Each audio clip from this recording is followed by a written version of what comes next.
अब बड़ा गूढ़ प्रसंग है चीर हरण लीला। यह है सन्यास लीला। बिना देहाभिमान नष्ट हुए, बिना देह भाव का त्याग किए कोई भगवान श्री कृष्ण की लीला में प्रवेश नहीं कर सकता।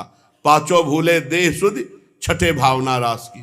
ये देह शुद्धि विस्मरण, देह अध्यास का सन्यास है। हेमंत ऋतु है, गोपियां मार्गशीर्ष में नंद बाबा के ब्रज की कुमारियां कात्यायनी देवी की पूजा और व्रत करने लगी। रोज सुबह यमुना स्नान ब्रह्म मुहूर्त में करना, फिर बालू की मूर्ति बनाकर कात्यायनी देवी की पूजा करना और व्रत रहना, केवल हविष्यान्न। वो कुमारियां पूर्व दिशा में जो ही लालिमा होती यमुना जल में स्नान के लिए कंठ तक पहुंच जाती, स्नान करती। ये अगहन ही तो चल रहा है, अगहन मास ही चल रहा है। इसी मास में मार्गशीर्ष कहते हैं इसे, अगहन का महीना, हेमंत ऋतु, क्योंकि कार्तिक के बाद अगहन ही आता है। वे कुमारियां देवी की बालुकामयी मूर्ति बनाकर चंदन फूलों के हार, भांति भांति के नैवेद्य, धूप, दीप, ये सब भेंट, पल्लव, फल, चावल सब पूजा करती और फिर प्रार्थना करती। कात्यायनी महामाये महायोगिन्यधीश्वरी,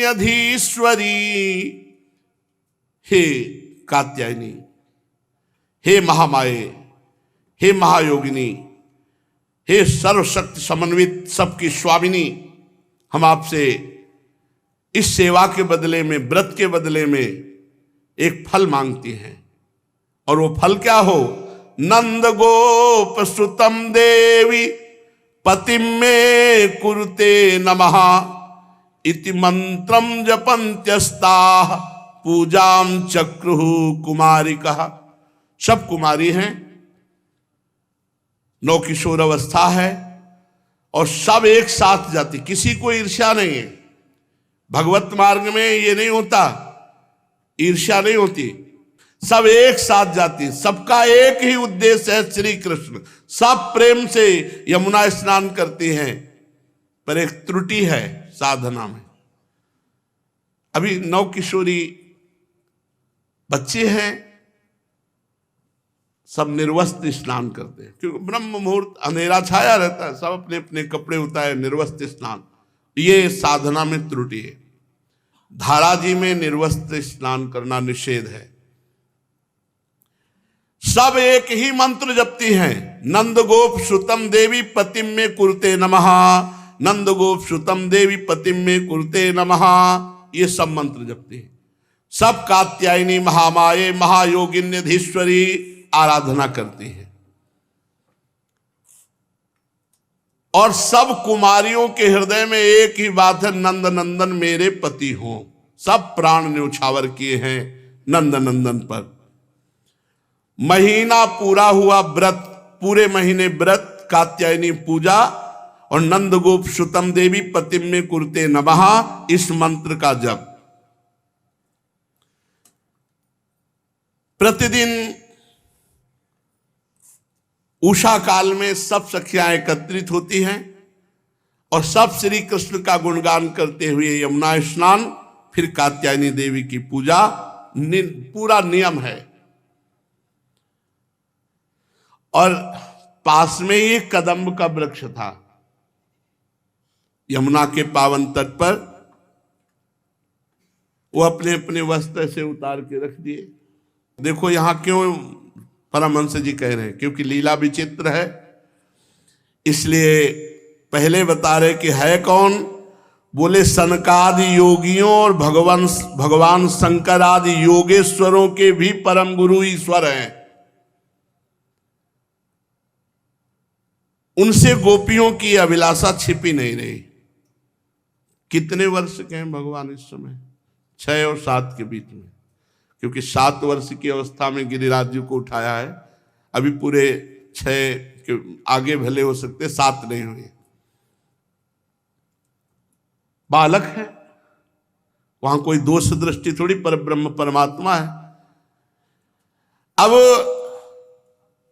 अपने प्रधान सखाओं को लिया जो सब ब्रह्म स्वरूप हैं, और उनकी आकांक्षा पूर्ण करने के लिए यमुना के पावन तट पर पहुंचे। सखाओं से कहा तुम सब उधर खड़े हो जाओ, दूर खड़े कर दिया, और सब गोपियों के वस्त्र समेटे और कदम्ब के वृक्ष पर जाकर चढ़ के बैठ गए। सब गोपियां यहां तक स्नान करने की पद्धति, कम से कम ना भी तो डूब जाए इतना धाराजों में जाना चाहिए, और कंठ तक तो सिद्ध बात है, लेकिन तैरना ना आवे तो कंठ तक के लिए मत जाना। नहीं तो अपना नजदीक ही डुबकी लगा ले, जितने में तैरना नहीं आता तो क्या होगा।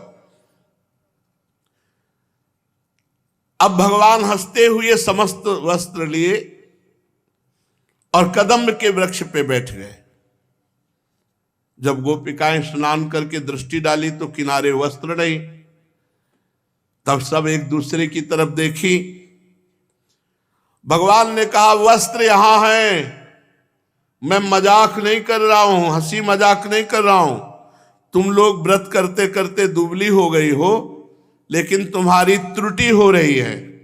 उस त्रुटि का मार्जन करने के लिए कह रहा हूं, सब निकलो और यहां आओ और फिर वस्त्र लो। देखो मेरे सखा ग्वाल बाल सब जानते हैं कि मैंने कभी मजाक में भी असत्य भाषण नहीं किया। सुंदरियों, तुम कहती हो कि हम तुम्हारी दासी हैं, तो हमारी आज्ञा का पालन करो, सब बाहर निकलो और वस्त्र लो।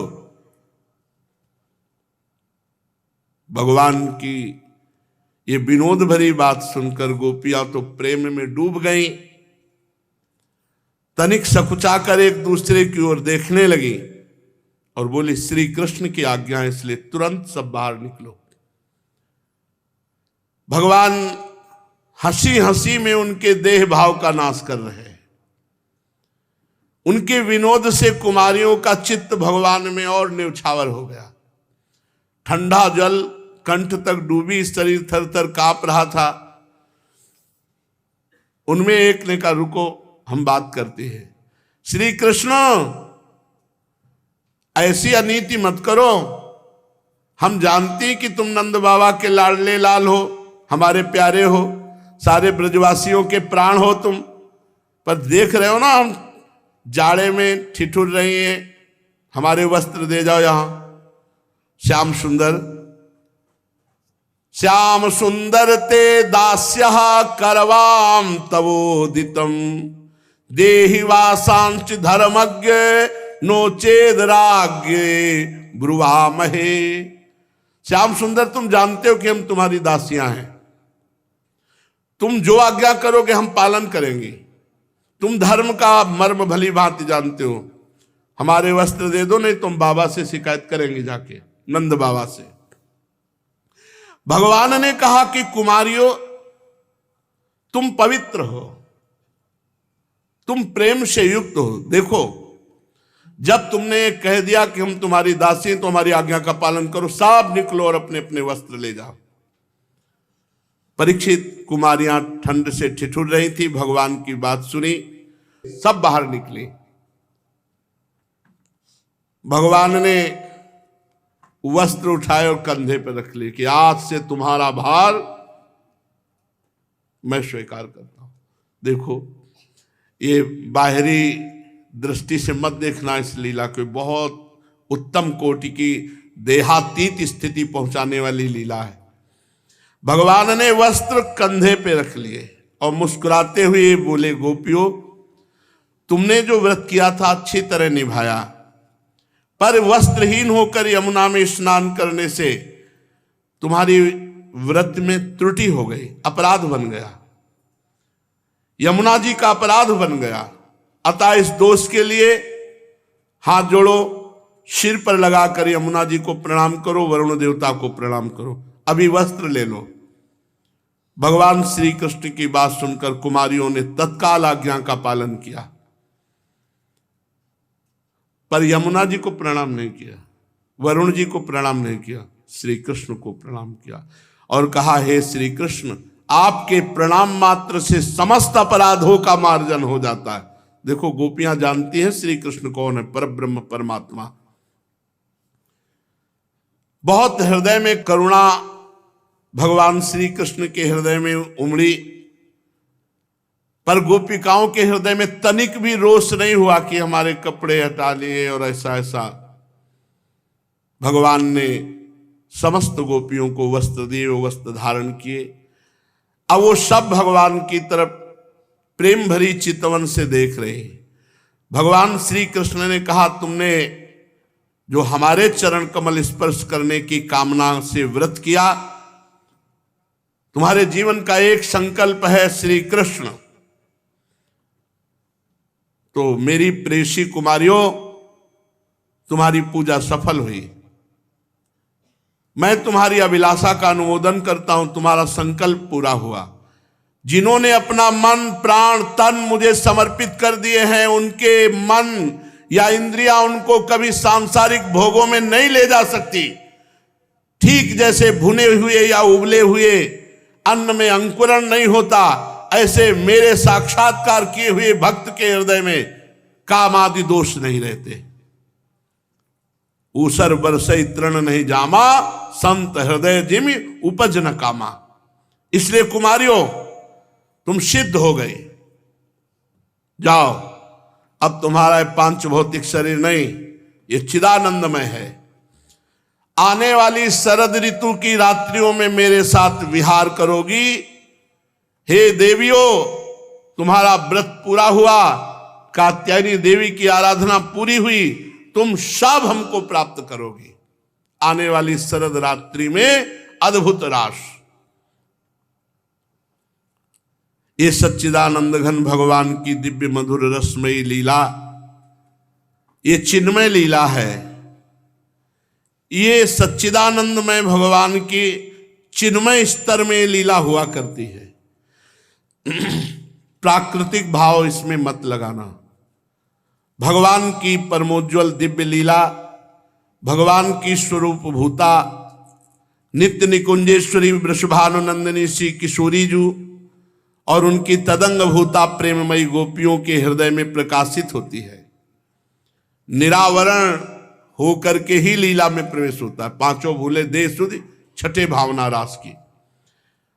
भगवान के जन्म कर्म सभी दिव्य हैं, परंतु ब्रज लीला, इसमें सबका अधिकार नहीं। उसमें भी ब्रज निकुंज लीला, ये तो और गुप्त, और उसमें केवल निकुंज लीला, ये तो सहचरियों के साथ होने वाली दिव्याति दिव्य सर्वगृहितम है। इसलिए अंतरंग लीला है ये चीरहरण।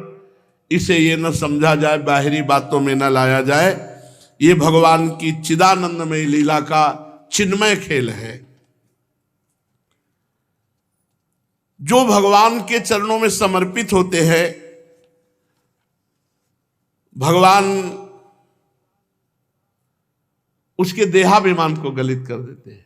ब्रह्म नहीं, माया नहीं, नहीं जीव नहीं काल, अपनी हुई सुधि ना रही, एक रहे नंदलाल। भगवान की आज्ञा हुई, वस्त्र धारण करके सब कुमारियां भगवान श्री कृष्ण चरणों का नमन करके उनका ध्यान करते हुए भाव में डूबी हुई बड़े कष्ट से ब्रज में आए, प्रवेश किया। सारी कामनाएं गोपियों की पूर्ण हो गई। प्रिय परीक्षित, भगवान श्री कृष्ण और ये ब्रजवासी, ये सब चिदानंद प्रकट हुए हैं। ये कोई पार्थिव देहधारी नहीं, सब चिदानंद है। इसलिए जब तक चिदानंद भाव नहीं आता, एक बार पूज्य श्री जयदयाल गोविंदका जी ने इन दो लीलाओं पर भाई जी से परामर्श किया कि चीरहरण लीला और रास लीला भागवत से हटा दी जाए, क्योंकि संसारिक प्राणी, ये जागतिक भाव वाले प्रपंची लोग ये इनके रहस्य को नहीं जानेंगे, तो उतना ही दो जितना जान पाए। तो भाई जी ने कहा, यदि चीरहरण लीला और रास लीला हटा दी गई तो भागवत निष्प्राण हो जाएगी। जैसे पंच प्राणों से शरीर चलता है, ऐसे पांच जो अध्याय रास पंचाध्यायी है, ये भागवत की प्राण है, जीवन है। बड़े बड़े परमहंस इसका रसास्वादन करते हैं। इसलिए जो भगवान की लीला समझ में ना आए तो उसे प्रणाम करे, बस दोष दर्शन की वृत्ति ना करे, नहीं तो जब भगवान में दोष हो जाएगा तो फिर निर्दोष कहाँ होंगे, फिर बहुत बुरी तरह पतन हो जाएगा। पहली बात तो भगवान रास बिहारी सच्चिदानंद रूपाय, तो सच्चिदानंद में न रक्त होता है, न मांस होता है, न हड्डी होती है, न स्त्री पुरुष के चिन्ह होते हैं, तो काम का प्रवेश ही नहीं है भगवान की लीला में। तो सच्चिदानंदमयी गोपियां हैं, केवल आपको दिखाई दे रहा है स्त्री स्वरूप में, सब भगवत स्वरूप आत्म स्वरूप है। जैसे आत्मा में कोई विकार नहीं, ऐसे गोपी निर्विकार, भगवान निर्विकार और परम रसमयी लीला हो रही। शेष चर्चा आगे। श्री राधा वल्लभ लाल की जय।